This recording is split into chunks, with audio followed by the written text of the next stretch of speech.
Le gardien entre dans le bureau du patron. Regardant ses beaux robots, il a d'autres idées. Ces robots sont réservés au patron. Ils ressemblent et se sentent comme des humains. Il veut goûter à l'expérience robotique. On le voit aller et venir, examinant attentivement ses robots. C'est alors qu'il aperçoit un nouveau robot, qui attire son attention.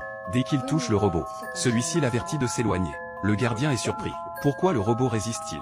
Il s'apprête à le toucher à nouveau, mais Anna le repousse, indiquant qu'il n'a pas l'autorisation. Le gardien est perplexe, car jamais auparavant, un robot n'avait résisté à un humain. Cela le met en colère. Il persiste et continue de toucher. Il est alors attaqué par Anna. Anna utilise à peine sa force, et le gardien meurt ainsi. Son corps bloque justement la borne de recharge. Зарядный терминал обесточен. Пожалуйста. Anna n'a plus que 7% de batterie. Elle doit maintenant fuir pour se recharger. Pendant ce temps, un autre gardien arrive. Il découvre son collègue mort. Voyant Anna s'approcher, le gardien sort son arme pour tirer. Что, ты сам не разберешься, что ли? Это у тебя? 2 coups de feu retentissent. Le patron entend les tirs et s'inquiète. Il se précipite au bureau pour vérifier. Il est stupéfait en voyant le corps. Et le robot a disparu. Il est maintenant furieux. Il demande au gardien où est Anna. En fait, Anna ne l'a pas tué. Mais le gardien était trop nerveux. Après avoir raté ses 2 tirs, Anna s'est échappée par l'issue de secours. Entendant les mots du gardien, le patron ne sait plus quoi faire. Car chaque robot avant sa livraison est programmé pour ne pas blesser les humains. Maintenant qu'un gardien a été tué par un robot, si cela se répand, son entreprise en subira les conséquences. Il convoque d'urgence tous les cadres, leur ordonne de garder le secret.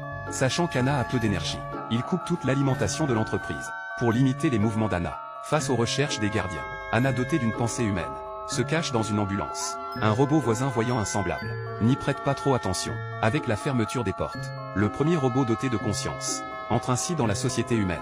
De l'autre côté, Jacques le médecin légiste part en vacances avec sa fille. Il reçoit soudain une notification, lui demandant de se rendre à l'hôpital, pour examiner le corps du gardien. Jacques demande à sa fille d'attendre en voiture. Mais la fille est espiègle. Elle n'écoute pas son père. Elle sort et s'approche de l'ambulance. Voit Anna en train de se recharger. Curieuse, elle tend la main pour toucher. Anna tourne brusquement la tête, effrayant la fille. Как тебя зовут? Соня Сафронова. У меня здесь папа работает. Хорошо, Соня. Puis Anna tend la main vers la fille. La fille pense qu'elle veut l'aider à se relever. Mais les yeux d'Anna commencent à briller. Ты авторизована как пользователь первого уровня. Спасибо. Elle remarque une blessure sur la main de la fille. Anna lui demande de l'attendre, puis retourne dans l'ambulance. Cherche un scalpel. À ce moment, Jacques a terminé son travail. La fille court vers lui, et raconte à son père qu'elle a rencontré un robot. Mais Jacques ne prête pas attention. Il part en voiture avec sa fille.